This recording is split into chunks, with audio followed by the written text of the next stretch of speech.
yang kita ketemukan. Itu sebenarnya yang perlu berlanjut terus. Dan 35 menit di hari ini dari Solok ya, sejak awal bulan datang Makassar, kemudian ke Parepare, ngobrol banyak ya teman-teman juga. Ada Rani, Maharani Budi, dia dosen apa sih? Dosen advertising di Universitas Telkom Bandung. Dia putri daerah Sulawesi Selatan. itu bukan putri mahkota tadi. Saya suka sekali pakai. Suka sekali saya. Ya putri daerah, dia anak SMA 5 Makassar. Saya bilang gitu. Dia juga berkarya sebenarnya. Jadi ada banyak irisan yang bisa kita. Dia perempuan, salah satu perempuan yang saya ajak dan mau ke sini. Yang lainnya tertahan itulah, nggak bisa nyebrang, nggak bisa ngapa-ngapain. Ya kita bisa banyak ngobrol nanti, lebih cair semoga. Mungkin Albert akan memulainya, biar Rani yang belakangan, karena Rani cenderung akan ngobrol agak praktis ya, boleh dibilang gitu lah. Albert mungkin akan mengobrolkan soal apa yang diketemukan, apa yang dia rasakan, dia dengar dan dia kecap gitu selama residensi. Dan juga mungkin pemikiran-pemikiran yang bisa kita jadikan bahan keroyokan untuk tentang Kars, tentang apapun lah. Silakan Albert ya. Oke, thank you Tajim, kawan-kawan. Ya sebelumnya terima kasih Makassar Biennale telah kasih kesempatan kami untuk ikut dalam proses residensi ini dalam Makassar Biennale Sekapur Siri. Dan waktu datang kita sebenarnya masih ragu-ragu juga mau ke manakah kita, ke Pangkep atau ke Parepare. Kemudian setelah ngobrol-ngobrol sama kawan-kawan di Makassar dan juga kita pikirkan ya di Parepare aja. Kebetulan kawan-kawan di situ juga ada pamer dan sebenarnya residensi di Parepare sudah dimulai sebelum kita datang. Ada Onet juga, ada Denny, ada Arif, ada Akam, ada Sarani, ada dan selama di Parepare ya kawan-kawan Om Ucang dan kawan-kawan itu membawa kita ke beberapa tempat yang secara tempat-tempat yang bisa di satu sisi bisa kita lihat sebagai institusi sejarah begitu. Ada museum yang dibikin oleh warga, kemudian ada di sepanjang pantai, pasar, dan juga tempat Pupu Odang.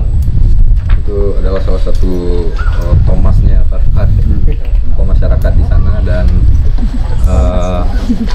Dan di SBM itu sendiri memiliki narasi sejarah yang sangat menarik juga. Di rumah itu dulu katanya merupakan rumah salah satu tokoh di Parepare, namanya lupa. Maka ya, Maka.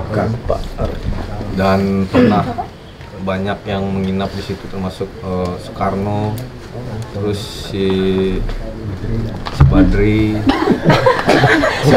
Soekarno, Badri, oke siap. Setara. Tentang Badri. Bagian relax. Dan selama di Parepare, mungkin karena suasana dan Om Ucang membawa kita ke tempat-tempat tertentu, jadi kita diskusi sama Badri, dan kita kepikiran tentang Parepare ini kayaknya kayak sejarah, dan juga banyak narasi-narasi sejarah yang besar, dan sekarang lagi sibuk dengan memonumenkan Habibie di berbagai tempat, termasuk Masjid Reklamasi, rumah sakit, ada Museum Habibie yang ruko gitu. Terus ada apa lagi yang mau dibikin juga, rumah sakit, ada patung Institut juga. ya institut, dan ada patung Cinta Sejati, Masjid. yang Parepare, semuanya Habibie. Dan tapi ternyata ketika kita nongkrong sama kawan-kawan, ada obrolan-obrolan yang sekilas agak menolak begitu. Kan Habibie nggak begitu terhubung dengan Parepare, kecuali dia numpang lahir. Walaupun dia sebenarnya juga sempat 12 tahun di situ. Dan ya artinya ada sesuatu diskusi yang membahas tentang merespon tentang aktivitas memonumenkan Habibie tersebut. Nah, dari beberapa hari di situ, kemudian kita pengen sekali menyoroti narasi-narasi sejarah di situ, dan khususnya bagaimana kawan-kawan di Parepare menanggapi, anak-anak muda di Parepare menanggapi tentang sejarah itu sendiri. Kemarin kita sempat bikin semacam FGD gitu di Rumah Putih, rumahnya Makmur Maka, salah satu tokoh juga di Parepare. Dan izinkan saya membaca beberapa teks yang pernah saya tulis, yang teks ini juga kita pakai waktu itu di FGD. Bolehkah? Boleh. Kita izinkan beberapa mana? Kita izinkan. Surat izin Badri gimana, izin? Boleh Badri? Boleh. kepolisian. Oke, dikutip dari Kejelitaan yang Disunting, itu teks yang pernah aku bikin di proyek seni diorama di Jakarta tahun 2016 tentang penelitian tentang Monas. Dalam tabung kaca itu ada jemari yang menggaruk siku, menggaruk hidung, dan ada yang menggaruk kepala. Ada yang duduk setengah bersila di atas kursi dalam sebuah pertemuan. Ada mulut yang mendekat pada telinga yang ditutupi jemari di tengah keramaian.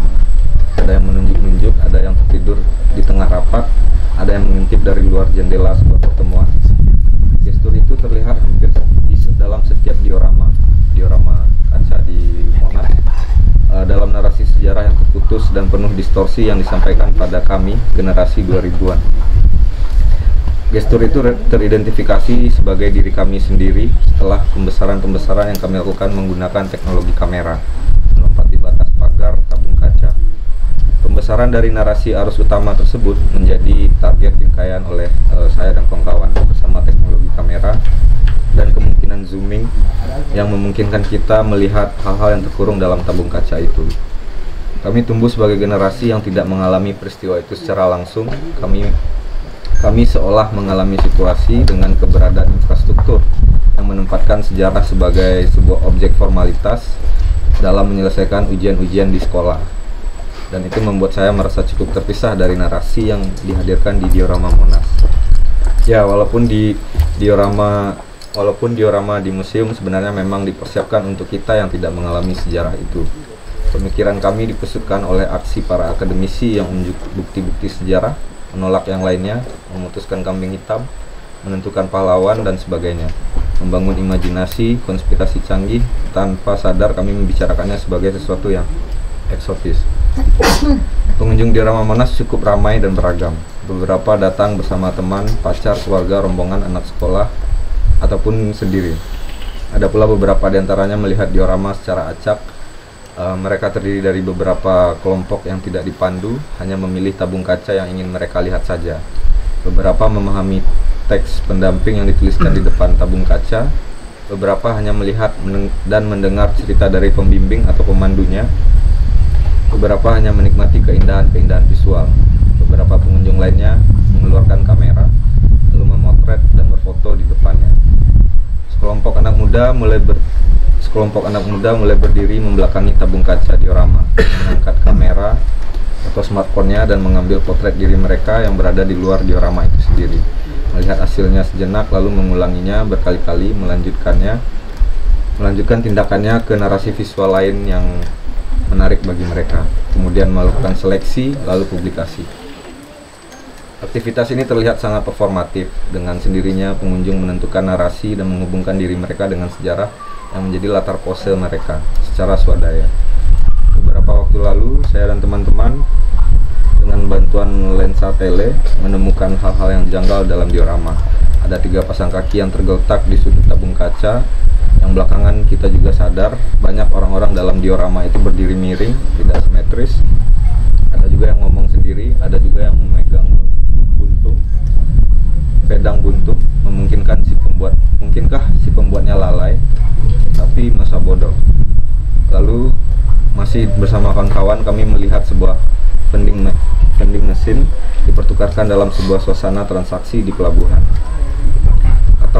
atau sebuah lampu digital penunjuk cawan Monas yang ditemukan di sebuah pendopo saat pembangunan Borobudur, atau cahaya-cahaya ajaib yang muncul dari genggaman seorang berpakaian Cina. Semua itu sebenarnya adalah pantulan real time atau kenyataan lokasi yang ada di luar diorama itu sendiri, kemudian menyatu dalam dimensi tabung kaca yang tadinya terasa begitu berjarak, kemudian menjadi terhubung dalam satu penglihatan tertentu. Teknologi ternyata tidak hanya melahirkan penafsiran yang sangat berjarak, tetapi juga menjadikannya sangat horizontal dan terhubung. Ketika seorang sedang membaca sejarah dalam kesadaran tertentu, ia sebenarnya juga berada dalam situasi sejarah itu sendiri. Demikian saya teringat diskusi dengan seorang kawan seminggu lalu.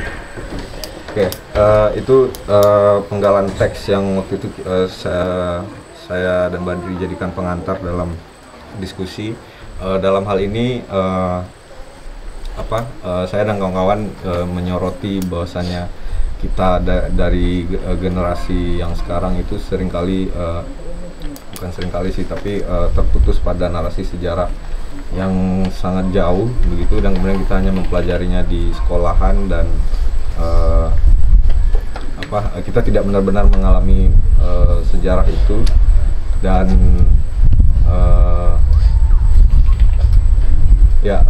seperti halnya mungkin dalam konteks Cars, kita sangat jauh dari tradisi menggambar di gua, dan kemudian kita bertemu dengan penemuan itu sekarang, dan itu membuat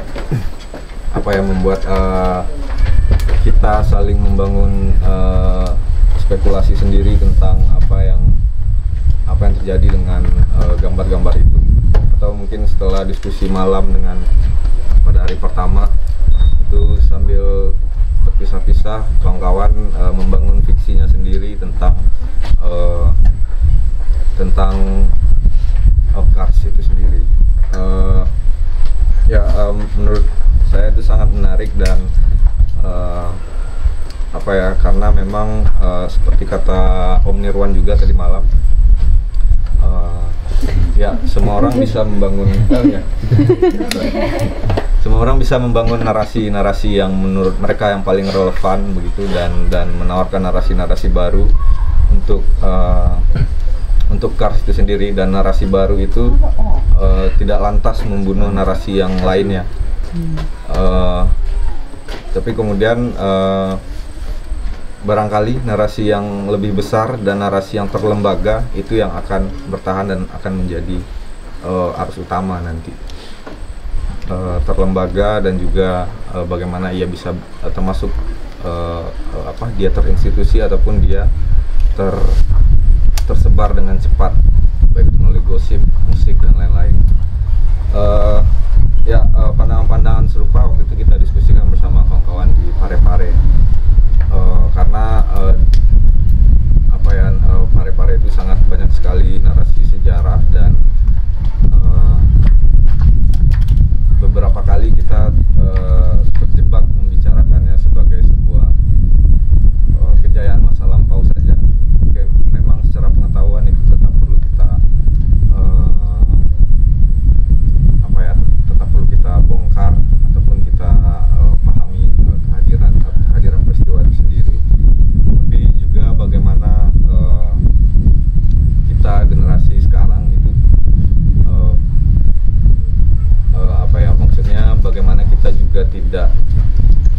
sekedar mengeksotiskan, tetapi juga melihat sejarah ini apakah dia masih relevan untuk kita bicarakan atau bisakah dia kita buat lebih relevan untuk dibicarakan hari ini. Kemudian singkatnya sebenarnya FGD itu melahirkan semacam platform berbasis Instagram waktu itu. Nama Instagramnya sure_ gitu. Jadi semacam platform yang bikin oleh kawan-kawan, nanti akan secara harian nanti kawan-kawan akan berkontribusi mengisi Instagram itu dengan narasi tentang kotanya dari sudut pandang anak muda hari ini melihat kotanya, dan merangkum narasi-narasi kecil yang ada di sekitar Parepare. Kemudian kemudian waktu di tempat Empu Odang,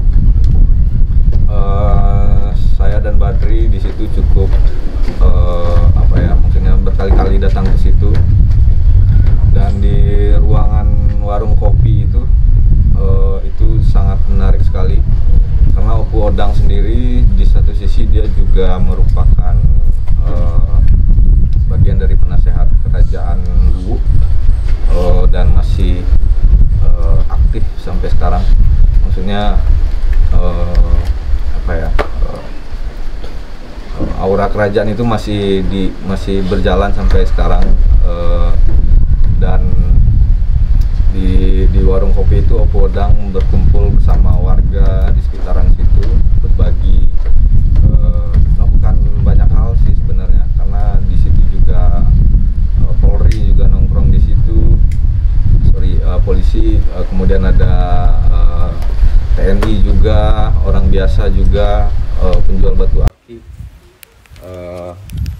tukang potong rambut, semua nongkrong di situ dan saling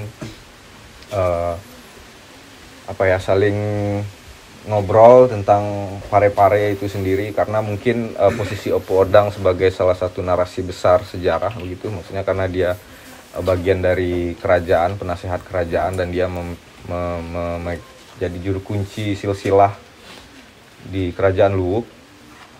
Jadi kehadiran anak muda belajar ke sana, bahkan orang-orang menanyakan disertasi ataupun dinas-dinas ke sana itu sudah sangat biasa di warung kopi itu.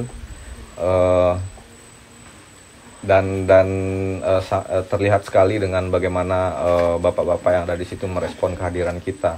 Ketika kita datang, semua narasi tentang Sumatera itu dikeluarkan, dan bagaimana pengalaman mereka tentang Sumatera dan bagaimana hubungan Bugis dan Sumatera dari sudut pandang orang-orang yang ada di situ itu sangat menarik dan sangat sangat memperkaya bagasi kita juga tentang antara relasi Bugis dan Sumatera, dan juga bagaimana ternyata kita punya banyak kesamaan dalam melihat Jawa dan lain sebagainya. Kemudian di warung kopi itu orang-orang sejak tahun 2014 waktu musim batu akik, semua orang itu sangat ramai. Itu di halaman parkirnya Aula Kodim gitu, yang tidak terpakai, dan kemudian di situ ada beberapa lapak batu akik yang berjalan dari 2014 sampai sekarang, yang tadinya hanya batu akik saja kemudian menjadi ruang untuk pertukaran badik, pusaka, batu akik itu sendiri, dan batu meteor, jam tangan Rolex, pertukaran antara badik dan mobil, pertukaran antara badik dan sepeda motor, ada pertukaran sendal yang secara tidak sengaja. Itu terjadi di ruangan itu. Jadi selama mengamati di situ, saya dan Badri waktu itu membayangkan ruangan ini sangat menarik sekali dan sangat cair untuk kita lihat sebagai sebuah salah satu institusi alternatif untuk sejarah begitu, karena selalu terjadi pertukaran pengetahuan tentang sejarah Parepare itu sendiri, dan juga ada yang datang dari narasi besarnya dari Opo Odang, dan ada yang datang dari bapak-bapak yang pernah yang punya pengalaman sendiri tentang Parepare. Dan ya pertukaran badik itu semacam, bahkan ada pusaka, waktu itu ada pusaka pedang yang dihadiahkan dari Sultan Surakarta. Kemudian di Opo Odang itu mempertukarkannya dengan beberapa badik gitu. Dan kemudian digilir, bukan digilir sih, cuman kayak ada orang lain yang juga suka, ditukar lagi. Akhirnya beberapa orang punya kesempatan untuk memegang pusaka itu, yang ya menurut saya itu sangat menarik dan sangat cukup memberi pandangan kritis tentang antara pusaka yang digilirkan tadi dan museum begitu, yang hanya dipegang oleh beberapa orang, dan itu sangat sangat eksklusif, dan narasinya sudah dikunci sampai di situ. Tapi ini bergilir, semua orang atas nama suka barterannya itu bisa berganti-gantian memegang pusaka itu. Ya, dari ruang itu kita melihat ini sebagai salah satu simulasi, mungkin nggak ya kita lihat ini sebagai sebuah simulasi museum kontemporer begitu, yang semua orang bisa berbagi pengetahuan, melihat menjangkau narasi sejarah di situ, dan kemudian melanjutkannya dengan ketika ia terhubung pada diri orang-orang yang berbeda begitu. Ya, itu beberapa narasi pengantar yang kemudian kita tindak lanjuti dengan FGD, dan kemudian menjadi sebuah platform Instagram.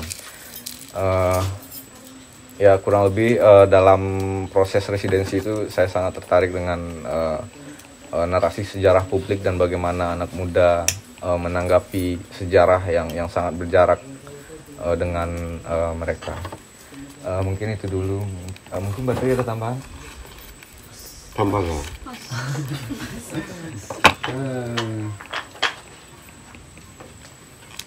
Ya, sebelum ke Malabe atau tempat pengobatan itu, kita pernah juga ke museum namanya ini. Jadi itu kayak museum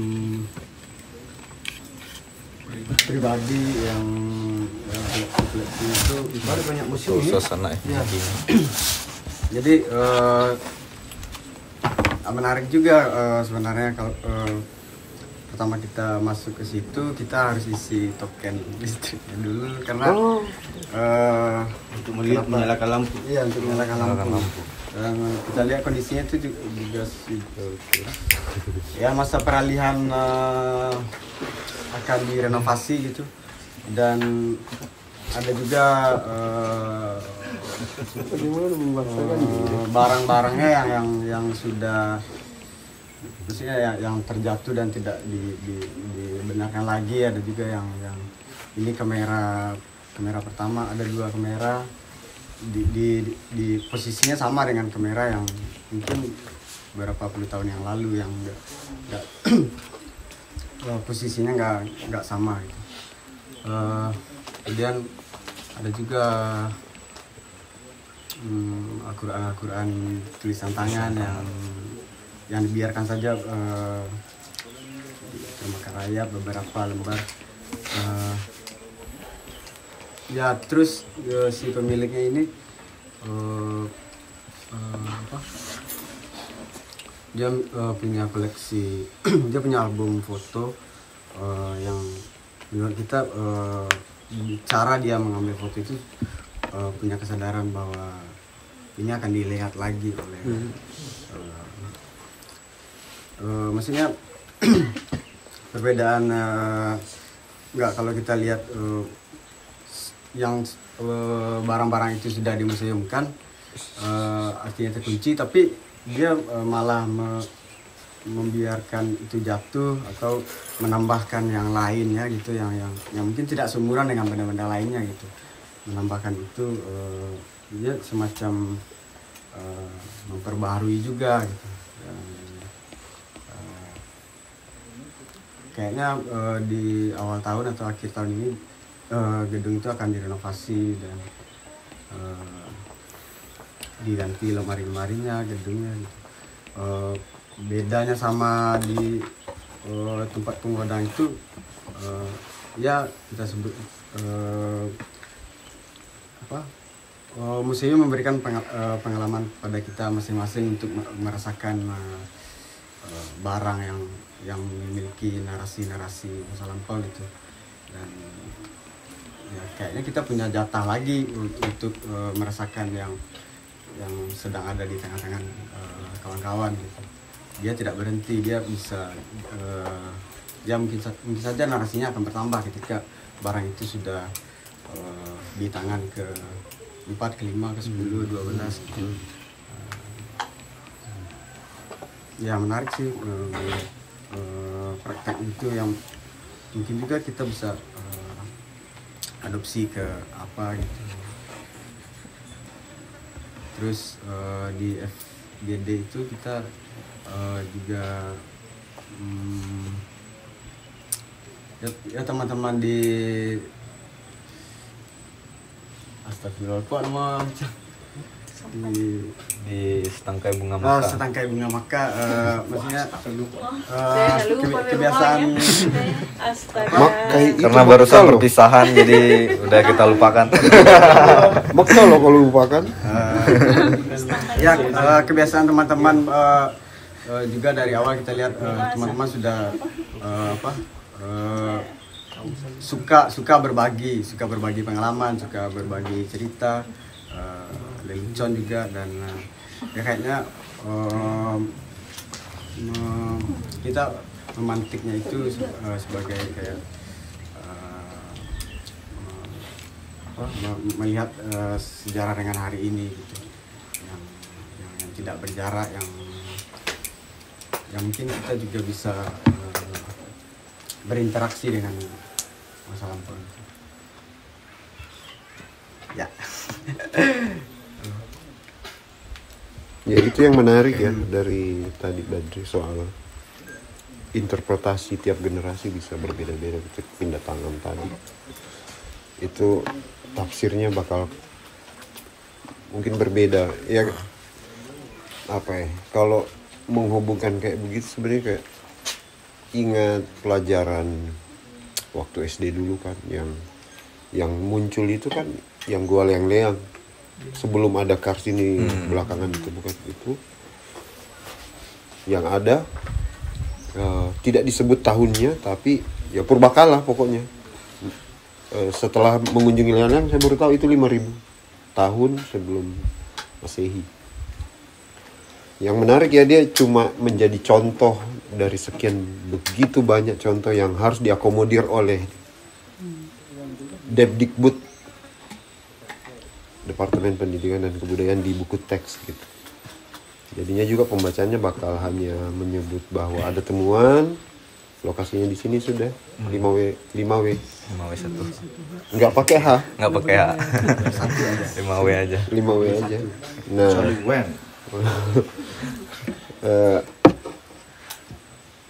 itu tafsir itu bakal tentu saja berkaitan dengan itu ya. Rani yang akan mungkin membahas soal bagaimana diterjemahkan lebih dari yang dibayangkan sekarang. Silakan Rani. Oke, makasih Kak Jim. Saya jujur masih cuma mencoba mengumpulkan apa ya, fragmen setelah makan kemarin baru datang kan. Cuma makanya gini, saya masih, karena saking luas ketika Kak Jim yang membantu saya untuk mengidentifikasi diri ya lah. Saya nggak tahu sebenarnya mau dipanggil sebagai apa. Cuman kebetulan karena memang yang saya kerjakan cukup banyak, jadi maksudnya mungkin ada yang mau melihat saya sebagai seorang desainer, oke, ada yang mau melihat saya sebagai seorang pengajar juga, iya gitu. Tapi saya lebih suka apa ya, menyebut diri saya, mungkin nama saya berasal dari kata penasaran sebenarnya, jadi R-nya di belakang atau tidak pernah lepas. Saya orangnya sangat penasaran, tapi bukan kepo ke mantan atau kepo ke enggak. Saya keponya yang lain. Namanya gini, ketika saya dengar tadi malam Kak Yasin cerita tentang kalau bisa disebut sebagai krisis identitas toh. Iya. Dan saya keluar dari, saya lahir juga bukan di sini, kebetulan saya di Dili, orang tua saya PNS, jadi bapak saya pindah-pindah. Saya lahir di Dili, besar di Flores, kemudian baru dipulangkan ke Makassar. Jadi sebelum saya pulang ke Makassar, saya cuma dengar cerita-cerita sepenggalan saja tentang apa ya, tentang oh itu Makassar kayak gini, Sulawesi itu kayak gini. Ketika saya pulang ke sini, tidak ada yang saya dapatkan. Saya bingung. Jadi saya maunya ya besar seperti anak normal lainnya ya Kak. Apa cuma ya main sepeda, cuma seperti itu. Sampai betul-betul tamparannya datang ketika saya kuliah di Bandung. Baru di situ saya merasa bukan siapa-siapa. Karena ternyata Kak Yasin juga mengalami bahwa ketika kita sekolah di luar dan mereka nanya, kamu siapa? Dari mana? Bawa apa? Gitu kan. Kita apa di? Bagaimana Makassar itu? Bagaimana ya? Dan kita diingat pada tahun 2008, bayangkan Kak, kita diingat sebagai kota yang aktif secara tawuran toh. Iya. Yang sampai sih diledek betul, saya sampai hari ini masih ada 1-2 orang yang nanya, mana Mi bakar-bakar anunya kampusnya? Bakar ban. Berapa SKS itu? Akhirnya saya sama teman-teman saya, kebetulan saya punya rekan toh, crime inilah partner in crime ya Kak. Kebetulan kita curhat-curhatan begitu. Dan akhirnya kayaknya kita bagusnya coba dulu pulang. Kita pulang, kita kore-kore dulu apa sebenarnya yang tersisa dari tempat-tempat kita, karena tadi ada narasi tapi yang kami tangkap adalah narasinya tuh sangat berantakan. Berantakan tuh kita bisa dengar versi cerita tuh dengan orang yang berbeda, ceritanya akan berbeda juga. Cuma masalahnya tidak sampai di situ ternyata. Tapi bagaimana sih cerita ini nanti kita mau coba olah. Kebetulan karena saya bilang saya kuliahnya di DKV, jadi saya merasa punya apa ya, punya bukan tuntutan juga, tapi lebih ke arah kayaknya kalau nggak bikin karya kayaknya nggak afdol deh jadi anak DKV kayak gitu. Jadi akhirnya mulai kita percaya lah, mungkin nenek moyang kita kurang arsip ya. Arsip-arsip kita larinya ke Belanda, ke luar negeri, ke pokoknya kalau bukan orang-orang Eropa yang membantu kita sedikit banyak soal pengarsipan itu, kayaknya kita nggak akan ketinggalan apapun gitu. Kecuali kita juga punya kemampuan untuk tadi ya, memahami itu, kemudian kita mau riset sebentar, kemudian mengubah itu jadi karya. Cuma tantangan lagi, karena ternyata untuk teman-teman saya sepantaran kayak sesama desainer pun kayak apa itu zaman buku, apa aku mau cari, toh jadi begitulah. Pasang surutnya, akhirnya saya coba kumpulkan semua, dan saya tadi dapatkan ini ada 5 keyword, ini bahasanya tuh anak sekarang kalau kita Google tuh ada 5 keyword sebenarnya tentang referensi, tentang narasi, tentang interpretasi, tentang promosi dan kolaborasi. Tapi intinya gini, saya bersyukur tahun 2021 sekarang kita sudah mengarah ke industri 5.0. Meskipun Indonesia masih tertatih-tatih, di luar negeri sudah 5.0 toh, kita di sini masih 4.0 ya, lebih sedikit lah. Pada intinya ketika ngomong industri 5.0 itu pemerintah kita selalu cukup optimis dengan Indonesia Emas 2045 Kak. Mereka selalu berharap, punya harapan tinggi sama kita bahwa kalian tuh nanti 2045 bisa melakukan sesuatu dong, kayak kemarin videonya siapa namanya yang dia bikin pas 17 Agustus itu, yang dia syuting di Bali kemudian jadi viral si video ininya ada petanya dengan ibu kota negara baru itu. Iya. Jadi ya kita menuju ke sana lah, dan itulah kendaraan saya ketika saya diminta untuk sharing sesuatu. Saya bilang karena sebenarnya kita sudah melakukan itu sejak lama, cuma mungkin packaging yang baru sekarang kita mulai yuk kolaborasi. kolaborasi karena saya yakin kita nggak punya cukup itu tadi kompetisi Di antara kita ya. iya kompetisi melalui menangnya tuh harus dengan menindih yang lain gitu. Sementara kalau sudah ngomong kolaborasi, keilmuanmu apa, keilmuanku apa, yuk kita ngobrol, kita isi peran-peran ini karena banyak sekali peran yang bisa diisi sebenarnya toh. Jadi ya akhirnya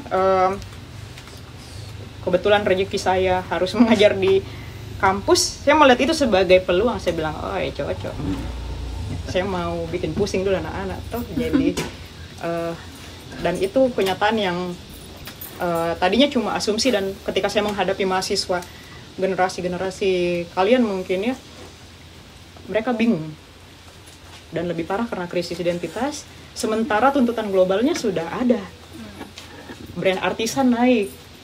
Mereka bingung sekarang, apa yang di sekitarku yang bisa kujadikan bahan di apa yang, nah mulailah ada keinginan untuk mulai riset, mulai mencari toh, karena tadi arsip kita sedikit, apalagi arsip visual, akhirnya mau menginterpretasikan itu sebagai sebuah visual juga nggak kalah bingung kan. Dan kita coba untuk tadi saya kolaborasi sama beberapa teman, termasuk juga sama komunitas-komunitas yang lain, ayo kita bikin sesuatu deh. Jadi ada memang beberapa, nanti saya tunjukkan ke beberapa karya yang sudah saya buat.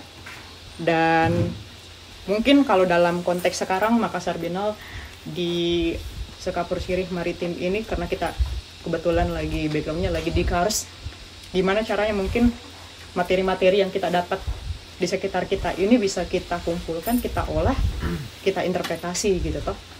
Dan apapun bentuknya sebenarnya sekarang, apalagi kalau sudah embel-embel kontemporer, saya rasa bisa diterima Kak Di.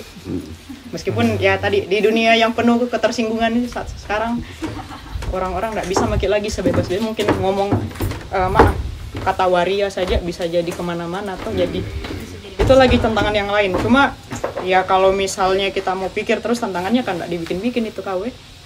Jadi saya coba kasih lihat beberapa ya. Mungkin dari tahun lalu kebetulan saya punya kewajiban untuk ikut pameran terus. Jadi mau nggak mau saya bilang ya sudahlah, kita coba angkat, dan saya selalu angkat dari Sulawesi Selatan karena itu yang paling dekat sama saya. Meskipun tadi saya dapat cerita dari banyak tempat, tapi aku bilang kalau misalnya dari tempatku sendiri ada, kenapa sih harus ambil yang jauh? Meskipun tadi ada rasa ini sih, rasa apa ya, orang-orang selalu bilang bahwa batik bukan milik Jawa saja, batik milik kita semua. Saya bilang sama seperti Lagaligo. Lagaligo juga milik kita semua toh. Jadi sebenarnya semua orang punya kebebasan untuk interpretasinya seperti apa gitu. Dan saya ambil bentuknya dalam visual storytelling. Nah makanya maaf.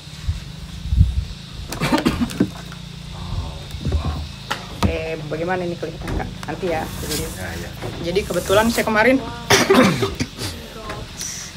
mana kelihatan kah? Kelihatan. Jadi atau mendekat teman-teman sih, lebih dekat lagi, lingkarannya lebih rapat. Yang jauh mendekat. Jadi ini medianya kemarin manual, karena saya memang base-nya lebih ke manual dulu toh. Saya bikin satu Cukil kayu bukan? Bukan, lebih ke ini Kak. Cukil mata.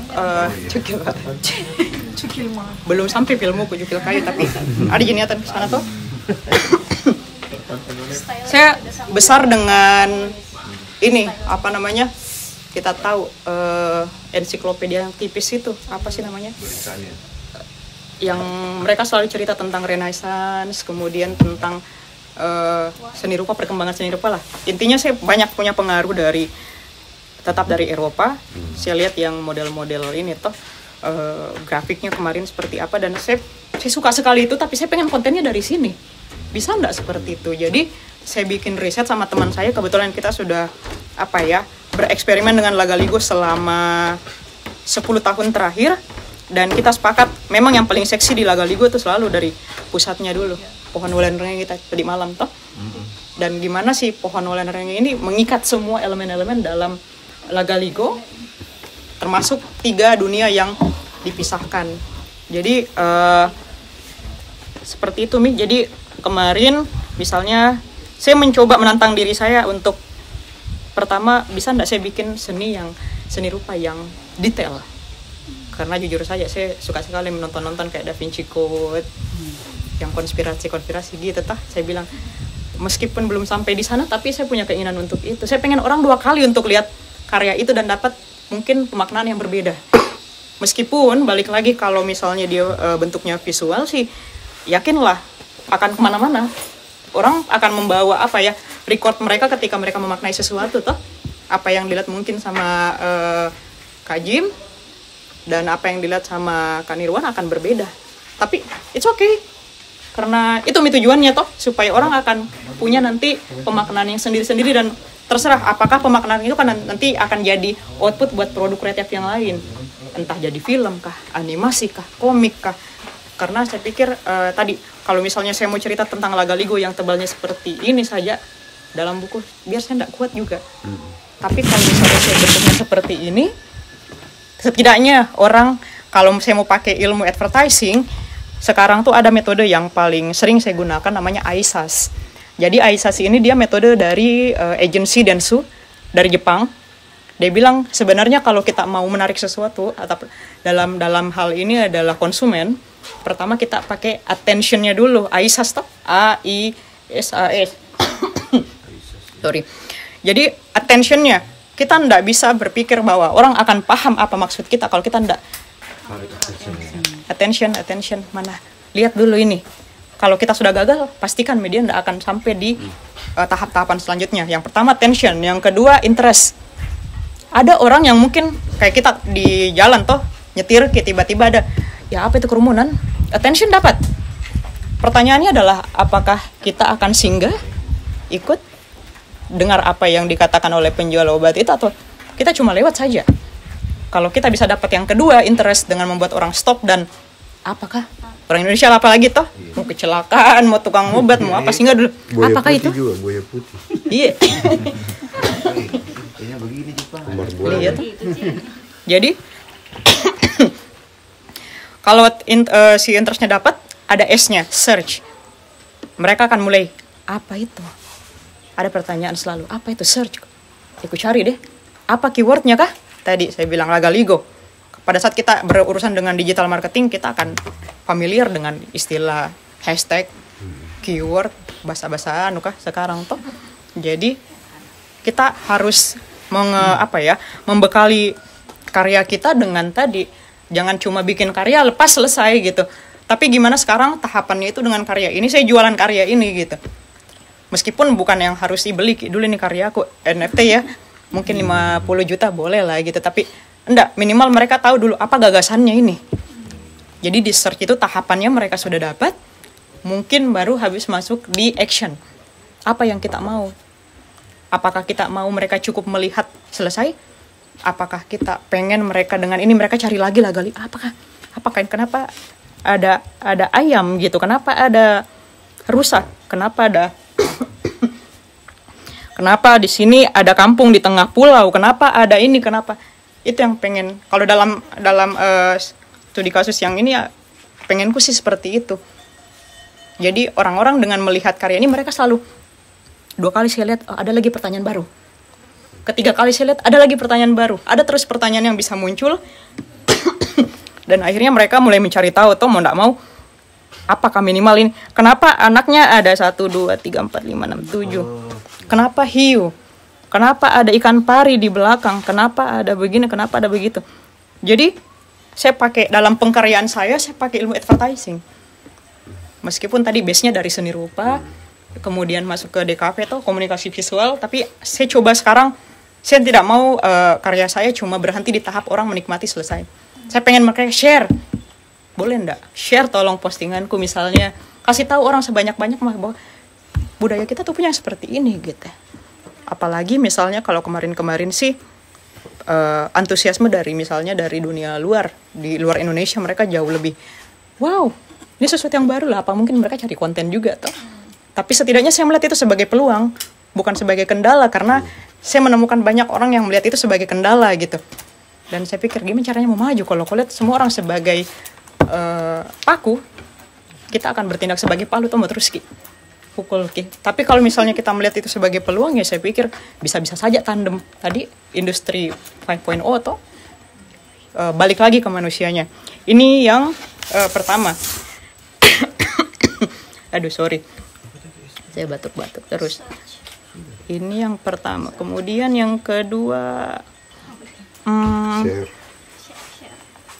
saya buka di sini. Ya, search baru share. Share lagi, bukan di share. Ini kan search, cari, share, bagi. Search. Oh, Gitu. jangan lupa. Bisa bahasa Inggris. Share lagi. Tapos lagi kah? Dari sini.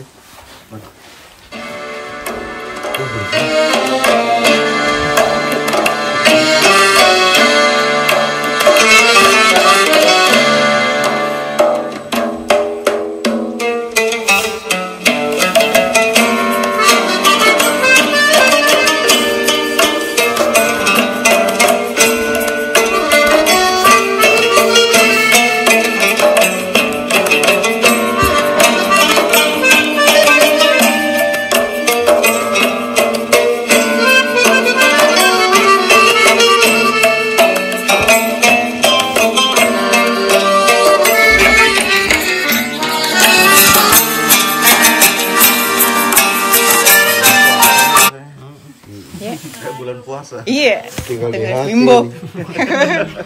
Iya, jadi kalau ini kebetulan materinya dari Palembang. Jadi saya kebetulan lagi garap proyek museum, Kak. Dan museum ini, Museum Kota Palembang, Museum Sultan Badarudin II.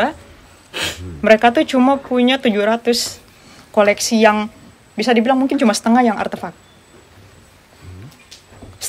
Sangat struggling untuk mencari kira-kira apa yang bisa kita pamerkan di museum.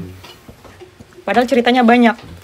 Nah, makanya salah satunya saya coba gali. Ini ternyata ada sosok yang namanya Ratu Sinuhun. Kalau ada yang pernah dengar, saya yakin banyak yang tidak pernah dengar karena saya juga tidak pernah dengar sebelumnya. Dan anyway, di si Ratu Sinuhun ini, beliau yang menulis kitab yang namanya Simbur Cahaya di Palembang. Dan Simbur Cahaya ini yang menariknya adalah karena mengatur tentang seperti apa ya, gender study-nya, Kak, di Palembang pada saat itu. Posisi perempuan di masyarakat seperti apa itu ada di kitab ini. Dan itu tidak pernah terdengar. Simbur Cahaya, Kak. Simbur Cahaya karena kan zaman itu Kesultanan Palembang. Apa aslinya, Kak? Sembur. Oh. Semburan cahaya gitu. Iya, jadi intinya saya kolaborasi dengan mahasiswa saya yang jago motion graphic, karena saya yakin dengan saya kolaborasi mereka mau nggak mau harus tahu dulu apa yang dia kerjain ini. Jadi saya pengen caranya halus toh. Kalau saya ajak pasti mungkin apa sih? Tapi kalau misalnya saya bikin mereka tahu dulu, attentionnya dapat, interestnya dapat, ya at least mereka akan dapat lagi informasi meskipun cuma sepotong. Dan besok saya yakin ada ini ya, ada semacam hukum magnet gitu. Ketika kita pernah bersentuhan di masa lalu dengan satu sepenggalan informasi, kadang-kadang tunggu nih, masa depan bisa jadi kita akan bersinggungan lagi. Oke.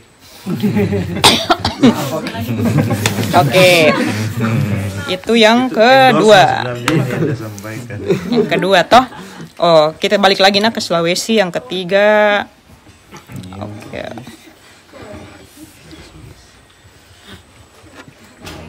Mana nih? Oke, ini yang ketiga ke Galigo lagi. Kelihatankah? Sosok siapa ya? Tunggu. Tebak-tebakan sosok siapa coba. Ayo. Tebak. Jangan dikasih tahu dulu. Tebak. Musuhnya sensei ya. Sampai sore tidak tertebak. Pencabutnya. Sabe. Kaido. Ini ada yang tahu? Musuhnya Lagaliga waktu berlayar. Kasih clue dulu. Oke, satu saya tampung. Ada lagi yang lain tahu. Ini siapa? Yang menghalangi tuh ke sana Wicuda itu. Kan ada musuhnya tuh. Oke. Ada berapa musuhnya, Kak? Ada banyak. Yang saya ingat lupa namanya. Banyak yang diingat. Dari Lagaligo. Yang saya ingat Iya, lupa. Lagaligo, Kak. Yang tidak saya ingat tahu namanya. Saya ingat saya lupa. Lihat Ki tutup kepalanya.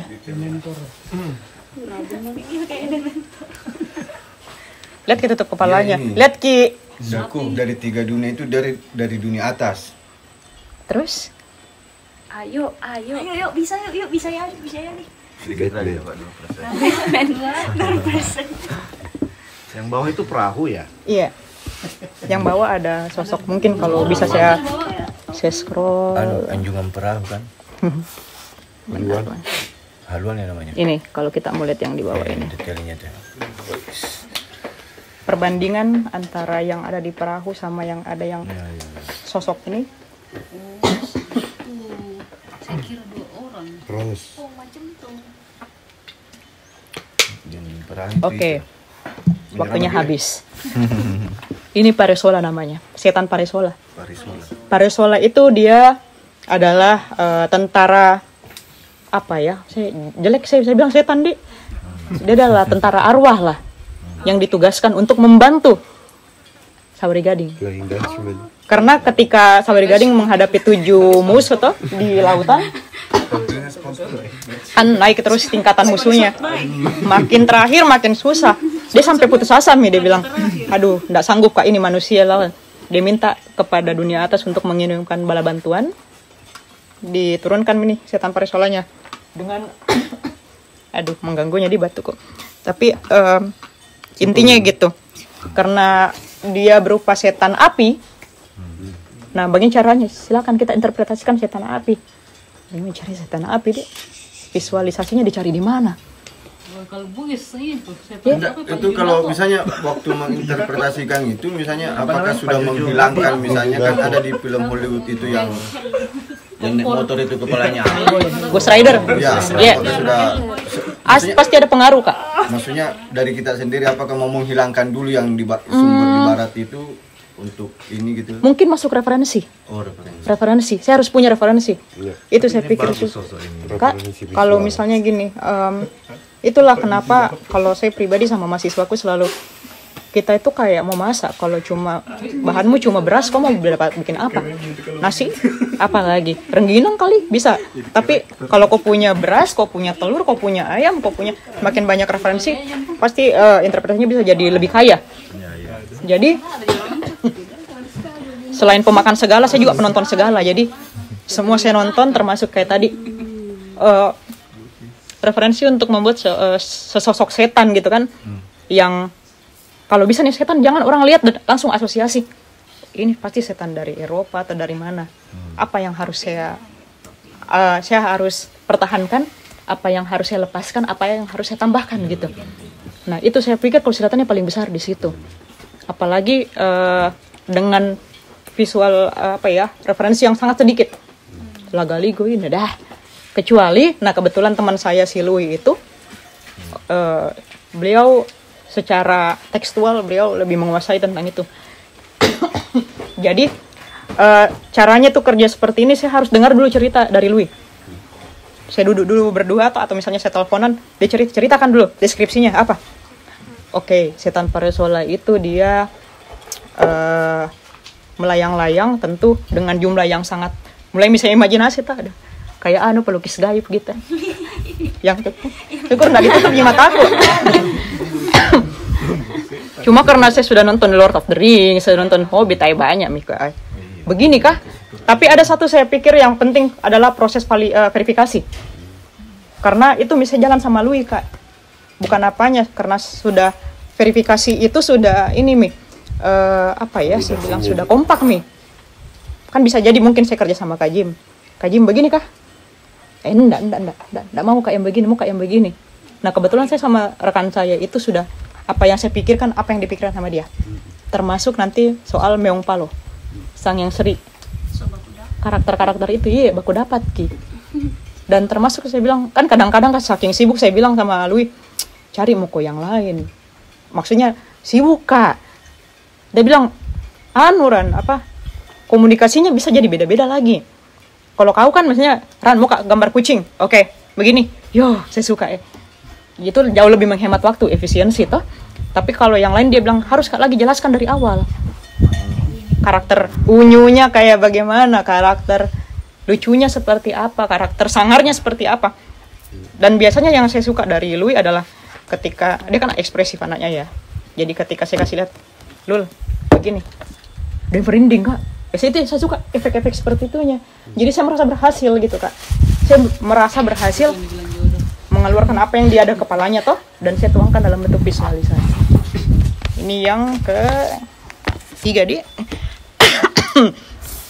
Tapi ngomong-ngomong sebelum terus ya, itu yang tadi tuh bagus betul itu. Yang mana Pak? Yang ini. Kabar Songa. Iya. Dua film besar tentang pertempuran itu. Iya. Umumnya kan di darat ya, yang Iya, Lord of the Ring dan Game of Thrones. Kita belum pernah ada sebuah film setahu saya dengan pertempuran kolosal di laut. Betul. Yang menghadirkan dua armada besar. Ada pertempuran kecil, tapi dua perahu misalnya Pirates of Caribbean itu kan. Tapi kalau misalnya bisa dibuatkan, dan kisah Lagaligu kan bisa mensuplai betul. banyak sekali tentang dua armada besar yang bertabrakan di laut. Betul. Itu anunya saja ya, deskripsi dari jumlah armada Saweri Gading ketika misalnya mulai berlayar itu, satu kapal induknya saja itu katanya, ini bahasanya di Lagaligu ya. Kalau dia berlayar besar itu sama seperti matahari yang betul, matahari terbit. Iya. Dengan visualisasi seperti itu kan bisa jadi sangat kolosal itu penggambaran. Betul, spektakuler. Iya. Iya kak. Jadi bisa jadi bahan bagus ini, bahan besar. Bisa menantang Hollywood malah misalnya, atau Netflix. Betul. Siapa tahu, silakan, boleh gitu. Ada yang mau bikin filmnya, tolong. Iya. Animasinya mau saja. Iya, mungkin dari gambar-gambar gini saja, misalnya dibuat 10 atau 20, perlihatkan ke mereka, ini yang kita mau bikin. Betul kak. Itu saya pengen jadi trigger sih. Iya. Karena tidak mungkin dilakukan sendiri tuh, kayak tadi kolaborasi, ada yang bikin film, ada yang bikin animasi, bahkan karakter desainer toh, yang bikin karakter daripada kita mulai lagi dari nol kayak Pertamina. Kolaborasi misalnya. Tapi intinya adalah bahwa ada satu ruang besar di dalam adegan film, di dalam industri film yang sudah berhasil menggambarkan pertempuran besar-besaran di daratan. Mungkin juga di angkasa lewat Star Wars. Betul. Tapi belum pernah ada sebuah film yang dengan bagus dan kolosal menggambarkan di lautan. Iya. Betul. Itu. Apalagi yang pertarungan dua arus kayak di Lord of the Rings kan memang, tapi daratan. Iya. Meskipun ada tadi mitologi. Tapi kalau di Lord of the Rings itu kan penggambaran ketika misalnya pasukannya, tentara-tentaranya si siapa nih? Aragorn ini kan, King Aragorn, yang kemudian bergerak menuruni bukit, itu kan spektakuler sekali. Epic. Tuh. Iya, dan kemudian mereka seperti banjir besar itu. Menggulung benteng itu kan. Betul. Coba kalau yang seperti ini digambarkan tapi dengan lanskap lautan. Iya. Dengan setan seperti itu yang turun membelah langit begitu. Kayaknya bisa saya lanjutkan. Iya, itu dari segi visual saja sudah. Setidaknya dia mengisi ruang kosong yang belum ada sekarang ini di industri film. Iya. Mungkin ada yang terlalu ini tuh hatinya. Dengerinya itu kak, saya bilang, nah ada musiknya, saya tambahkan musik. Kayak kemarin tuh ada musik, ada visual yang lengkap. Bukan ngeri sebenarnya, spektakuler, istilah yang lebih tepat. Iya kan? Dan kalau itu jadi, satu ini jadi, ini anunya kemungkinannya bisa kemana-mana. Pasti video game pasti akan tangkap itu. Belum ada setahu saya itu. Nanti saya coba kak, garap lebih serius. Iya, kita bikin tidak, ya 20 mungkin terlalu banyak, 10 katakanlah cukup gitu ya, tapi dengan penggambaran yang betul-betul spektakuler. Ini saya menurut saya kalau filmmakernya cukup imajinatif, nangkap sudah itu. Tunggu Mi. Tunggu. Iya. Bahaya. Bahaya. Jadi ke Bulukumba dulu ini ya? Iya. Iya, oke, siap. Bulukumba ini kita kejar ini. Siap. Iya. Ini yang keempat yang 3 tahun tidak belum rampung-rampung adalah Ikatan Cintanya versi Lagaligu. Ikatan cinta. Saweri Gading ya. Iya, jadi yang kemarin kan? ya. Yang kemarin. Iya, yang kemarin. Cuma saya kayaknya mau bikin ulang lagi, Kak. Maksudnya saya mau rapikan. Kasih masuk sih. Iya, itu Mi. Jadi kemarin kan itu yang tadi coba sih. Iya, saya kemarin riset loh itu. Itu anu Kak, tapi seperti itu Kak, tadi kan digambarkan bahwa ini berusaha untuk seni rupa detail gitu kan, maksudnya kalau kita menerima informasi dari luar adalah referensi, maksudnya kan kaitannya dengan identitas. Misalnya kalau kayak komik-komik misalnya yang matanya besar itu pasti manga misalnya. Asosiasi kita oh ini manga, ya kan. Maksudnya kan kalau di yang pernah saya baca ada otokritik semacam itu karena kita kebanyakan membeli misalnya ke manga sehingga orang Sulawesi misalnya matanya juga besar padahal kan Sulawesi tidak sebesar itu. Nah kalau misalnya kayak simbol-simbol seperti itu sejauh mana sih anunya memilih dengan kesadaran bahwa saya mau bikin baru nih sebagai bentuk counter juga misalnya terhadap yang sudah terlanjur populer misalnya di manga itu tadi. Kalau saya coba porsinya 5-50 Pak. Saya coba porsi 50 itu meskipun saya pasti yakin 50-50 tidak akan tepat di tengah ya. Cuma maksudnya saya dengan ini semakin berproses. Itu yang saya pikir paling penting karena saya tidak berhenti sampai di sini ketika kita lihat gambar Lagali Goku pertama kali. Nggak ada di sini. Kita bayangkan Saweri Gading berotot. Saking saya selalu membayangkan bahwa orang superhero tuh, ya superhero saya menganggap itu kan superhero. Ketika penggambaran Mahabharata, Ramayana selalu gagah gitu toh, meskipun wajah Korea tapi tetap berotot gitu kan. Saya coba untuk itu karena Captain America saja kayak gitu, kenapa ini enggak? Saya bikin lah itu Kak, tapi bunyinya taklid buta itu kayak tabrak bikin. Pokoknya yang kayak begini saya mau. Kan itu kayak idealnya di kepala aku zaman itu ya karena saya masih buta sekali tentang Lagaligo. Akhirnya ketika saya ditampar dengan kenyataan bahwa bilang begini Ahlul, Ran, itu Saweri Gading putra mahkota. Kau bayangkanlah dia putra mahkota. Dan di situ di Lagaligo sudah dikasih tahu Saweri Gading itu cengeng. Dia tidak malu-malu untuk menangis ya, which is mungkin sekarang bilang ada orang toxic masculinity yang dilarang menangis apalah, tapi Saweri Gading sudah jauh di zaman itu dia enggak takut dia menangis. Badan menangis urusan cinta lagi. Bukan dibilang menangis, aduh bangsaku begini, enggak. Mamamu kamu menikah sama saudaraku gitu ya. Iya maaf ya bahasaku, tapi begitu bahasaku sama Ahlul. Mama mau Kak menikah sama saudaraku, mamanya. Enggak boleh. Dia bilang bagaimana Pale? Sana sepupumu di sana tuh cari. Sampai dia ngambek. Dan di kapal dia bikin puisi sibuk, bikin sajak yang ya anak senja lah juga Saweri Gading kayaknya. Jadi kebayang Maki tiba-tiba musuh datang menghadang. Dia masih nulis puisi iya. Siapa paling yang turun? 8 orang paling sama. Pasaguni itu dulu musuh tabe. Bagaimana caranya berotot dia? Logikanya enggak dapat. Dari situ mulai dikoreksi dulu. Oke, enggak mungkin dia berotot, enggak ada gym pada zaman itu tuh. Jarinya yang berotot kalau menulis. Iya, jarinya yang berotot. Kekuatan jarinya. Jadi mulai di situ dikoreksi. Jadi saya harus salah dulu. Berani gagal dulu, berani dimaki-maki. Pernah Kak dimaki-maki juga. Apa ini kau bikin? Pembodohan masyarakat. Pokoknya semua saya harus melalui fase itu dulu sampai di penyempurnaan. Meskipun kesempurnaan hanya milik Allah, tetapi saya berharap gitu dengan Allahu Akbar. Amin.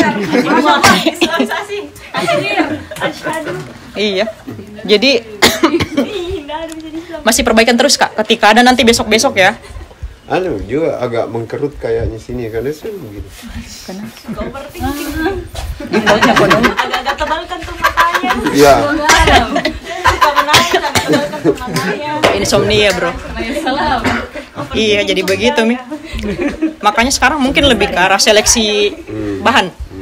Karena dulu kayak di posisi yang saya tidak tahu apapun, saya bertanya sama siapapun. Tapi akhirnya mulai ada gesekan-gesekan kecil dan saya akhirnya memutuskan untuk saya harus ambil yang menurutku cocok. Saya tidak bisa betul-betul mau benturkan karena bisa jadi penggambaran tadi interpretasi orang beda-beda. Dan saya tidak boleh terlalu apa ya overthinking gara-gara itu, karena kan kita nggak bisa membahagiakan semua orang ya. Betul. Bukan tugas kita. Iya betul. Tugasnya Jadi silakan. Tugasnya pegadaian. Iya. Ini jadi saya coba untuk berusaha ya nggak mungkin 100% objektif ya Kak. Tapi dalam perubahan pun harus adil gitu ya. Kan bukan penulis yang adil dalam pikiran, Iya, adil perupa saja juga. dalam berupa. Iya, jadi mencoba untuk penyempurnaan itu yang masih berproses. Yang terakhir, bukan yang terakhir satu sih. Tapi ini yang terakhir masih prematur. Prematur dalam artian saya belum publish. Cuma mendingan saya cerita saja sekarang toh. Saya yang Demi Kak Jim. Harus bisik-bisik itu. Tabe. Oh, ini yang Meong Palo itu. Sang yang seri Meong Palo. Tapi yang bikin menarik apa, ada yang bisa bantu untuk mengurai mirip apa, kemudian apa yang kita dapat dari gambar-gambar ini. mirip lukisannya itu Cina. Cina yang mana Kak? Lukisan Cina. Cina daratan ya. Daratan apa lautan? Kalau saya lihat ini mirip ini lukisan kaca. Oh iya, Oh, Patri. Iya. Patri. Ada lagi?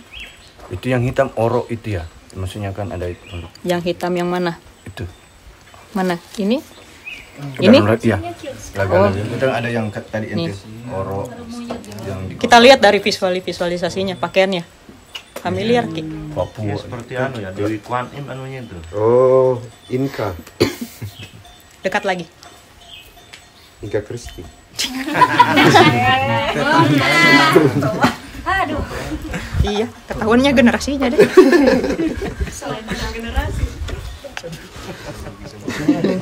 Ini sumber ceritanya dari sini sebenarnya. Cute sekali.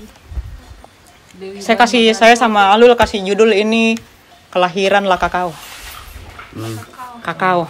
Oh iya, Kakao dari mana? dari selatan. Apa yang ada di sana? Meksiko. Bagaimana si Sang Yang Seri ini dianggap sebagai ibu bagi spirit-spirit pangan yang ada di Nusantara, khususnya di Sulawesi Selatan. Kemudian yang kakao tadinya bukan origin dari sini, tapi dibawa, itu saya pecah jadi 3 adegan dalam satu gambar. Mulai dari bagaimana kakao itu dianggap adalah minuman suci, sacred drink di Amerika Selatan, dibawa sama orang-orang Spanyol. Kemudian yang tadi kita bahas tentang lanung ya Kak. Lanung apa sih? Lanong. Tapi Iya, betul itu ada anunya ya. tapi saya bikin kenapa jadi kerakan Kak. Kalau interpretasi kok lanung tuh kerakan. Apa terus? Toh. Ini yang Jadi beritanya ketika itu ya. Spanyol itu membawa buah-buahan kakao untuk ditanam di Nusantara, khususnya dari Mindanao Selatan di Filipina Selatan, kemudian masuk ke Sulawesi, Manado turun sampai di bawah. Ada yang dijumpai, tentu karena di zaman itu ya, kita anggap zaman itu, dan literatur menunjukkan bahwa memang ada sesuatu di laut. Meskipun kita tidak tahu sebesar apa dan tapi ada di naskah-naskah Belanda. Jadi itu juga masuk. Kemudian bagaimana penerimaannya Sang Yang Seri yang berumur remaja, suka ngambek-ngambek juga. Ini orang Sulawesi suka ngambek-ngambek nih. Pak Tojong Yang katanya kalau kita buang-buang makanan dia akan membawa semua kesuburan dari situ ke tempat lain. Jadi Tojong dan koro-koroan. iya. Itu nih. Begitu Mi. Cuma memang karena satu hal yang saya rasa paling penting adalah tahu siapa yang akan lihat ini gambar. Karena bahasa yang saya pakai sekarang akan sangat berbeda kalau saya bahasakan ke anak-anak. Jadi kalau ini memang saya audiensku lebih ke arah ya generasi Z Alpha masih bisa lah. Kalau anak-anak saya belum berani, karena meskipun mungkin dari penggambarannya kelihatan kayak bukan anak atau apa tuh, tapi ini enggak sesimpel itu gitu. Mungkin nanti ada orang lain yang tertrigger, silakan bikin versi untuk anak-anak seperti apa. Minimal iya tidur di bobel. Pernah nonton sama Bobel soal itu apa dari mana asalnya coklat, Iya. prosesnya. Bahkan ini yang terakhir adalah saya jadikan penelitian untuk pengembangan ini packaging. Karena di kampusku memungkinkan itu tuh. Jadi memang kalau teman-teman yang lain, Ran saya mau packaging teh sostronya seperti apa? Saya bilang ini mau. Karena sekarang storytelling itu adalah pendekatan yang paling bisa dibilang paling Ampuh ya. paling ampuh, Kak. Packaging kita kayak gini kita buang saja. Coba maki yang teh kotak yang baru, teh sostro yang baru tuh. Minimal orang lihat dulu, ih, buang sayang. Kayak begitu, Meh. Jadi sebenarnya bisa diterapkan di industri. Industri brand-brand artisan yang tadi mau cari. Mau bikin deh, tadi kayak mungkin kepiting bertelur, tapi khas Ramang-Ramang misalnya atau apa.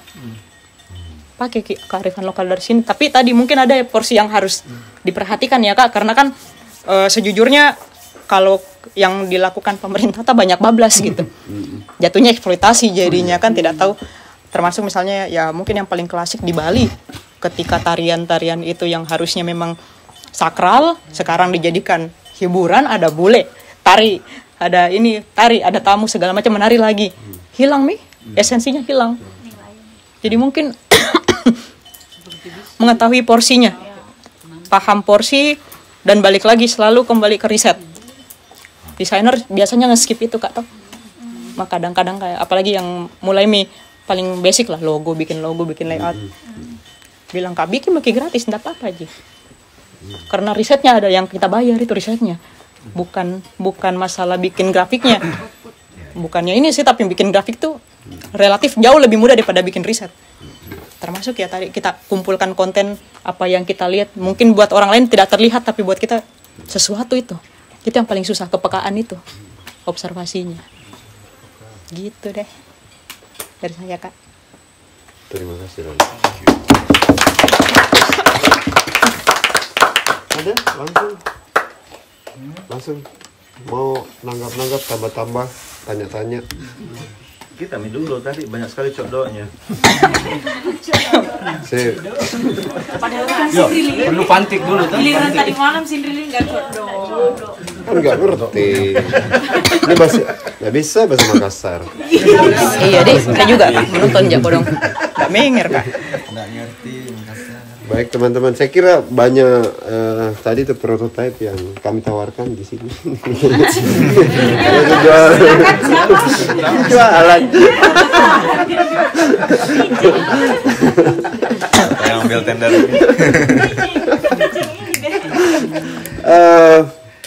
Dah tadi ada praktek-praktek yang bisa dibilang Badri sama Albert itu di lapis yang benar-benar memulai sesuatu, bahkan meraba-raba, bahkan yang tapi menarik juga itu tadi ada tadi pasar museum yang sirkulasi pengetahuan vernakular organik yang bisa diintervensi macam-macam, meskipun ada juga ada lapis kerajaan atau yang cenderung formal terinstitusi, bahkan yang agak masih diakui sampai sekarang karena kemampuannya terus ditulis, diterbitkan dan direproduksi terus-menerus gitu. Sementara ada yang dilakukan misalnya dengan metode iklan, desain dan lain-lain yang contoh-contohnya tadi yang kita jual di sini memerlukan terus-menerus perubahan-perubahan yang ada model yang awal tapi kemudian direvisi terus-menerus dengan seiring waktu, seiring temuan yang saya kira juga seperti awamnya cara seni rupa atau sejenis-jenisnya itu yang dilakukan gitu, dan termasuk juga mungkin yang sedang kita baru bangun Makassar Biennale. Ya saya kira itu contoh yang paling konkret tadi Rani tunjukkan. Begitulah rupa atau seni atau iklan atau apapun itu diproduksi atau dicipta gitu. Nah teman-teman silahkan ada yang mau memberi tambahan soal ini silahkan, atau bertanya boleh. Kenapa kak? Tidak berotot? Oh iya benar, iya tahu. Saja dulu. Tahu unek-unek tadi. Iya tahu ah, iya kan? Karena Onet ini praktisi lah ya, maksudnya. Bukan lagi, itu kak desain di Parepare. Dia juga seniman residensi di Parepare kemarin, residensi lokal. Jadi ada proyek kemarin. Iya silakan. Kak Nirwan bertanya tadi. Saya disorong sama Pak dosen. Saya cukup dekat dengan DKV Kak, dan alhamdulillah selesai. Alhamdulillah selesai. Kemarin saya sempat banyak sharing juga sama banyak dosen di kampus. Satu hal yang apa ya, yang menurutku menjadi tantangan mahasiswa DKV hari ini, kalau khususnya di Makassar itu karena saya pikir teman-teman masih kurang referensi. Tadi saya catat itu, AESAS itu, kita masih kurang referensi. Yang kedua itu, saya sepakat sekali dengan Pak Yasin mengatakan bahwa di tanah Sulawesi Selatan memang kekurangan kekurangan teks yang harus divisualkan. Makanya kemarin yang pas proses residensi itu, tantangan baru buat saya itu ketika saya harus turun ke lapangan, membahas, mengupas soal cempah, asam Jawa, dan itu saya visualkan, dan menurutku tantangan sih menurutku sebagai alumni DKV. Dan tadi Kak Rani memperlihatkan hasil-hasil karyanya itu, saya pikir wah kayaknya saya belum ada apa-apanya, dan menjadi dorongan juga untuk berbuat seperti itu. Dalam arti selanjutnya itu karya-karya saya kan bakal saya kemas kearifan lokal, bisa jadi mungkin dekat dari Parepare dulu, baru saya keluar maksudnya khusus Pare dan umum Sulawesi Selatan seperti itu Kak. Salut sih, maksudnya saya beruntung bisa mengenal Kak Rani. Berhasil Baluku berhasil. Sejauh mana? Ya, kalau sesama kreator kan puncaknya sebenarnya kolaborasi sih Kak. Iya. Wah ya kan ini ternyata tadi. Ada Tawaran langsung ini. Iya langsung tanda tangan. Ada moderator lah kalau di tengah-tengahnya begitu kan. Kemarin Kak Onet, apa kan penelitian tadi kemarin? Infografis Kak. Infografik. Saya ketemu Kak Pinkan, kurator. Yang tadinya konsepnya beda, ketemu kurator itu sangat berubah sekali, dan dia bilang, kok orang DKV, kok orang gambar, masa kok tidak pakai apa yang selama ini kau dapat. Jadi saya bilang, tantangan betulan ini residensi menurutku, dan infografisnya itu lumayan 14 halaman. Wow. Dia najin infografis. Buat deadline sekali saya selesaikan. Iya. Lagi-lagi saya nikmati Kak prosesnya. Thank you untuk MD. Selanjutnya bisa lebih siap lagi toh. Residensi mungkin bukan di Makassar, di Solok bisa jadi. Amin. Nggak bisa jadi. Insyaallah. Thank you Kak Ras. Iya sama-sama. Sudah menginspirasi jaga semuanya. Siapa bikin kaos tak? Ini 2016 buat DKV. Siapa yang bikin? Bukan kapan dibikin. Fosan. Padahal kode mak itu ceritanya, jadi saya nggak dibawakan Ki juga. Sudah ada ya. Iya, betul. Tantangan untuk semua anak DKV. Khususnya mungkin ya saya bilang Kak, kalau misalnya DKV itu cuma visualnya saja komunikasi sebenarnya toh. Cuma ternyata tuntutan di belakang ini yang tadi saya cerita sama Bomba juga. Tadinya kita cuma punya semacam apa ya, ya sebagai lulusan alumni DKV kita punya semacam dorongan untuk bikin karya secara visual toh. Tapi ternyata tidak cukup nih sekarang.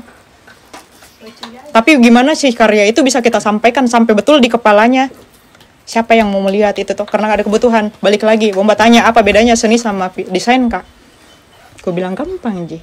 Kalau seni kok tidak punya aja kayak Rasul mungkin dia cukup dia menyampaikan tapi untuk kaumnya saja.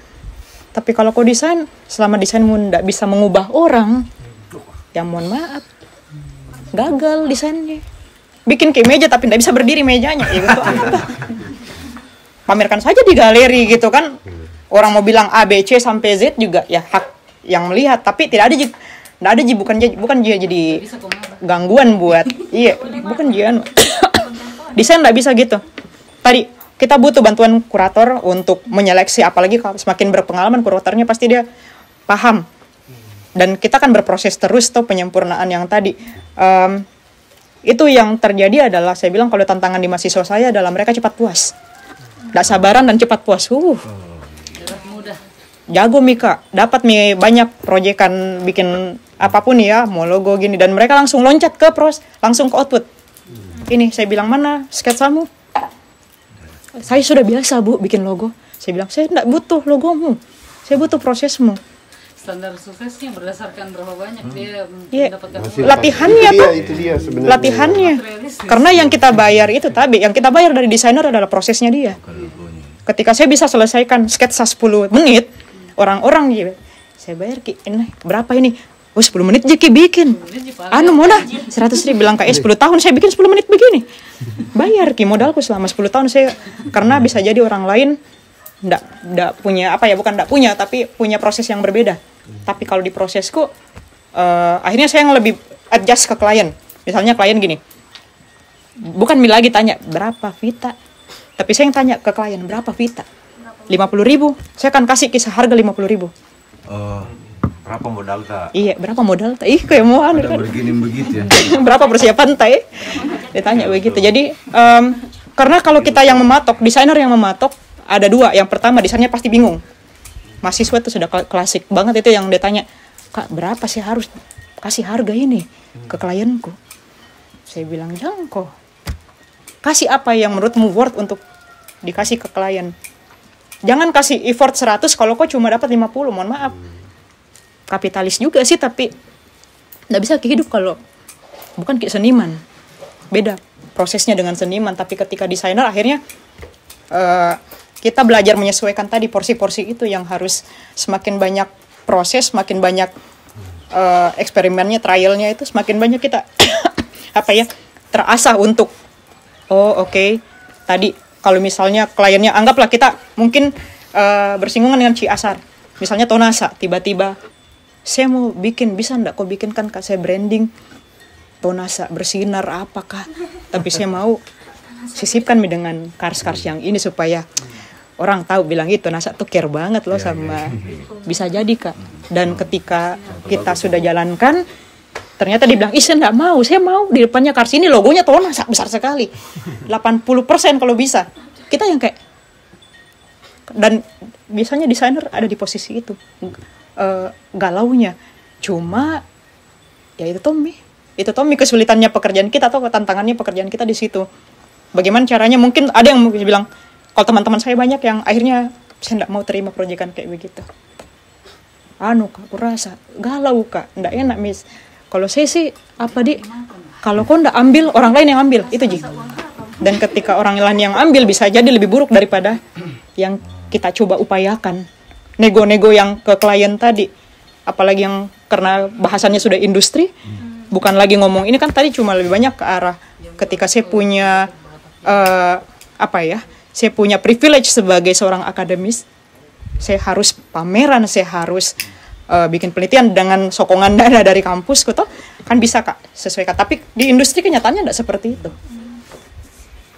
Kita bikin kaos tak bagus, tiba-tiba langsung kita tawarkan ke Pemda, maaf ya, Pemda bilang saya mau semua itu di bagian sini logonya Pemda, boleh nggak?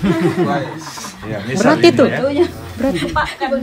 Dan yakinlah permintaannya pasti ajaib-ajaib Kak, di luar nalar tak biasa.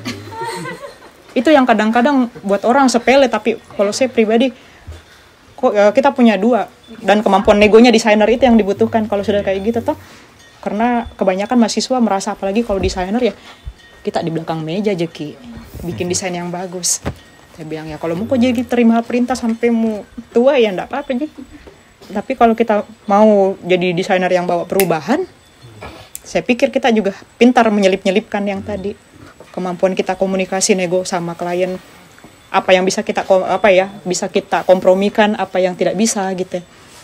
Dan begitu tantangannya akan bertumbuh terus kayak itu. Albert, atau teman-teman yang lain yang apa ya, yang sudah berpameran mungkin ya. Kak Yasin tuh mau. Kan nanti Kak Yasin gampang nih lah kalau beliau. Gampang ditodong. Gampang dipaksa. Ini kan tadi Rani bilang nih, ada perbedaan yang agak tipis kalau saya dengar-dengar antara seniman dan desainer. Atau pertanyaan ini kemudian adalah sebagai seniman, teman-teman yang residensi atau juga seniman yang mapan, apakah memang berbeda atau sebenarnya bisa tunjukkan model-model bekerja yang jelas berbeda antara desainer dan seniman atau bagaimana? Ya kalau menurut aku sih ya desainer itu prinsipnya memberi solusi ya atau mengatasi masalah gitu. Bikin meja ya udah ada tempat buat laptop gitu. Sementara kalau kesenian itu juga banyak macamnya, dan kalau dalam bagi aku sih ya metode untuk mempelajari sesuatu ataupun mengganggu sesuatu begitu. Kemarin pas karya Onet ya secara kemarin aku sempat komen juga ya tanpa audio yang dia pilih itu karyanya desain kalau menurut bikin mapping, bikin infografis. Tapi dengan dengan keputusannya memilih audio yang sangat menarik waktu itu, audio tentang pencurian resep, tentang kehadiran Cina, bagaimana memanipulasi Cina. Itu jadi sangat politis gitu. Jadi desainnya Onet yang menginfografiskan bagaimana sirkulasi asam, kemudian ada audio yang memberi latar konteks siasat si pemain si pelaku asam. Jadi sangat politis, dan menurut aku itu cukup menarik sebenarnya melihat kemudian aku melihat karya Onet sebagai sebuah seni yang menarik gitu. Itu salah satu analoginya begitu, ataupun dalam praktik kita di Solok misalnya ya, kita selalu memposisikan seni itu sebagai metode untuk mengamplifikasi persoalan dan juga mendapatkan spekulasi baru tentang wacana yang sedang kita bicarakan seperti itu. Ya begitu. Teman-teman, Kak, dosen. Saya? Ya, dosen. Berat bebantai ini, Kak. Kalau komen kerjanya apa? Rani. Ya, kerja desain itu memang butuh data kan. Kerja seni butuh data nggak? Ya jelas. Desain itu ada fungsinya kan. Seni ada fungsinya nggak? Ada. Terus apa bedanya? Beda fungsinya. Apa coba? Cara kerjanya sama. Mungkin bedanya ini, Kak, lebih cepat dapat uangnya desain. Ada harapan kaya di desain. Oh begitu ya, oke. Sip. Oke, ini mancing dia, biar lebih panjang ini. Kalau menurut saya seni sekarang ya, kalau seni dan desain itu udah nggak ada garis demarkasi yang tegas. Oke. Itu kan ketika orang ngomong seni, desain itu zaman modern gitu. Ada penegasan, ini loh limitnya gitu. Tapi kalau zaman kontemporer sekarang mah, kekinian sekarang udah tidak ada demarkasi yang tegas. Buat saya sendiri, pendapat pribadi nih ya, bisa diperdebatkan. Terus bedanya seni, desain apa dong? Ya kalau desain itu karena yang bikin mengklaim dirinya desainer, kalau karya seni karena yang satu bilang Seniman. seniman. Jadi biar ada kartu nama Pak. Sederhana itu aja. Iya. Seniman. Udah jadi kartu nama. Ini kartu nama. Ketika government mengajak, ini nih ada pesanan, bikin ini dong, elemen estetis apa kemana nih? Kemana ininya yang ini? Terus yang dapat seorang desainer dia bilang ini karya desain. Kalau yang dapat seorang seniman patut, ya ini mah karya seni. Dia sudah tidak ada semacam itu lah ya, semacam itu. Karena seni juga itu ada fungsi sosial, kan? Tadi dibilang kan mungkin mengganggu kayak gitu, itu. Ya desainer juga kan mengganggu juga, iklan komunikasi kan gangguan juga kan. Memancing perhatian kayak gitu, menggerakkan massa, gitu. Mengajak, membujuk, memerintah sama aja. Kayak gitu malah. Jadi kayak gitu. Jadi kalau sekarang kalau ngomong beda desain karya seni itu debatnya bisa panjang. Nah sekarang buat saya lebih baik pertanyaan nggak usah mancing kayak gitu, udah nggak penting. Siapa tuh tadi Pak? Siapa tuh tadi bertanya? Siapa tuh bertanya tadi? Udah pertanyaan itu kemudian sudah tidak relevan dengan keadaan sekarang. Penting buat memancing diskusi. Iya. Nah ini kan di sini aja, jangan kasih tahu yang lain. Nanti di luar mancing lagi. Tapi buat saya itu udah penting. Karena aduh saya itu pengaruh. Alim ya. Datang Pak Halim Ya, belum. Apa orang teater KW di sini. Jadi lebih baik. Dia menggubah gesturnya gara-gara Mas Halim nih. Oke. Jadi lebih penting ya sudah lah ya tadi dibilang. Sekarang zaman kolaborasi. Ya, kolaborasi saja. Desainer, seniman lah, apapun itu kartu namanya, udah kita kolaborasi. Jadi label gitu. Dan sesuatu. Tahu ya kan tujuannya sama ya. Maksudnya ke karya kita itu supaya dikonsumsi masyarakat itu kan punya tujuan-tujuan ya. Agar kemudian masyarakat itu apa ya membaca dan memahami apa yang mana ada sih seniman yang nggak mau dipahami karyanya, absurd buat saya itu. Dia nikmati sendiri nggak ada zaman gitu mah harus kayak gitu aja sih, ini kolaborasi aja. Iya. Tapi ini Kak, Bu, apa ya yang perlu saya jelaskan, ada beberapa misalnya kita bukan sekadar memancing diskusi sebenarnya, tapi titik berangkat orang-orang yang di sini kan beda ya. Jadi perlu diletakkan bahwa ada itu jelas ada beda atau tidak sebenarnya. Jadi itu pertanyaan itu. Jadi misalnya nih yang saya tahu Ena latarnya mana, Daus latarnya apa gitu. Ada beberapa juga yang dari mana-mana gitu. Jadi tetap penting meski menyamakan definisi sebenarnya. Ya apa? Definisi operasionalnya kalau skripsi lah. Kita sedang kenapa skripsi? Balas sih dia tulis tadi di papernya itu perbedaan antara seni dan ya itu tadi ini ada musik yang indah banget di Sutra. Ini Nggak tahu kalau kita berkemah. iya menarik. Menarik. Sudah menerapkan konsep apa tadi itu saya lupa. Iya, Aisyah ya.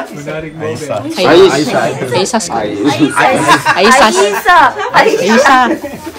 Nah sekarang kayak gini aja. Latar belakang itu macam-macam.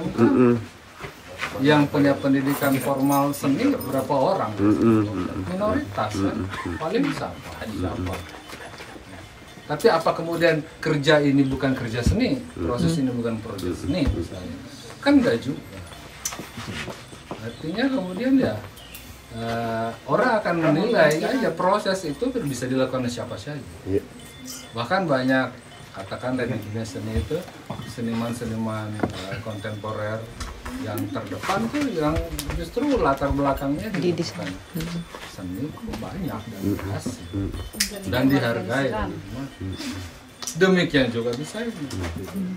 Banyak yang kemudian jadi tokoh, jadi panutan, karya yang diapresiasi dan didiskusikan. Yang latar belakang formalnya juga bukan dari sekolah. Dari malah yang di Indonesia tuh ya banyak yang misalnya untuk yang dekat